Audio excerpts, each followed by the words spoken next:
বলেছি যে আমরা এই প্রথম বাংলা একাডেমিতে বই পেয়েছি। এর আগেও আমরা অনেকবার চেষ্টা করেছিলাম, শুধু আমরা নয়, এবং আমাদের যে বইগুলো রয়েছে খুবই দুর্ভাগ্য যে ওই বইগুলো নিয়ে যদি কেউ রাস্তায় হাঁটাচলা করত, এটাকে জঙ্গি বই হিসেবে আখ্যায়িত করা হতো। তো একটি বাংলাদেশে যদি একটি ইসলামিক বইকে অথবা ইসলামের যে কনসেপ্টগুলো সমৃদ্ধ যে বই, সেগুলোকে যদি জঙ্গি বই বলা হয়, তাহলে এর চেয়ে দুঃখজনক আর কিছু বলা নেই। আর বই সংখ্যা প্রায় 100+ রয়েছে। নতুন নতুন কন্টেন্ট নিয়ে বই আমরা পাবলিশ করে থাকি এবং প্রত্যেকটি বই আপডেটের কাজগুলো করে থাকি। তো এবছরও আমাদের 2025 সালে বেশ কিছু নতুন বই আসবে ইনশাল্লাহ। আমরা আসলে সেটা আপনাদের সামনে মোড়ক উন্মোচন করব।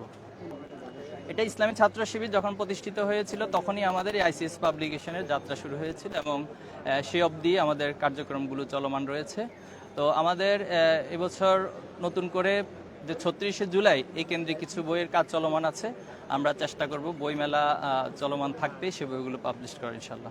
আপনি বলছিলেন যে আদর্শ দিয়ে আপনি মোকাবেলা করাচ্ছেন, তো এই জুলাই আমরা দেখছি যে মানে ইতিহাস নিয়ে বিভিন্ন ধরনের বয়ান তৈরি হচ্ছে। সেই ক্ষেত্রে আপনারা ইসলামিক বয়ান বা হচ্ছে এই টাইপের কিছু তৈরি করবেন? দেখুন, ইসলামিক বয়ান দিয়ে এখানে বয়ান না, এখানে তো সত্য বয়ান। তো সত্যটাই ইসলামেরই তো কনসেপ্ট, যে ইসলামের মধ্য দিয়েই সত্য প্রতিষ্ঠিত হয়। তো আমরা চাই যে আপনি যেটি আশঙ্কা প্রকাশ করেছেন, বাংলাদেশের বিভিন্ন সময় ইতিহাসকে বিকৃতি করা অথবা ইতিহাসের একটা করাপ্টেড, আমরা চাই যে সেগুলো আর তৈরি না হোক এবং সত্য ইতিহাসগুলো। আপনারা জানেন যে আমরা 5ই আগস্টের পরবর্তীতেই স্মৃতি লিখন একটি প্রতিযোগিতা আমরা সারা দেশেই আয়োজন করেছিলাম। আলহামদুলিল্লাহ এখানে আমাদের প্রায় 3,500 লেখা, বলছি যে 3,500 লেখা এসেছে।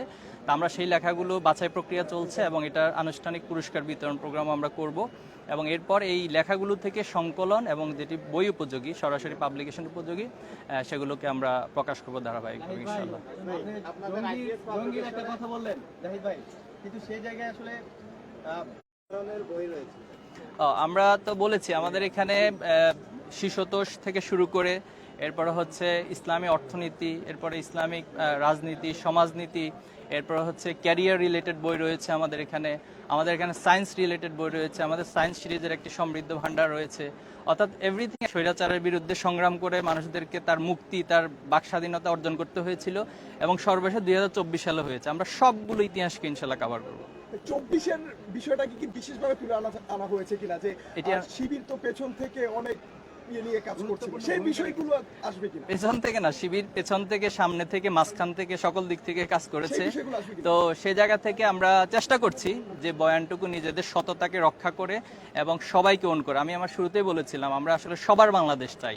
তো সবার বাংলাদেশ যে থিম, সেই থিমের উপর ভিত্তি করে আমরা আমাদের ন্যারেটিভগুলোকে নিয়ে আসার চেষ্টা করব। যাত্রা নিয়ে এই যে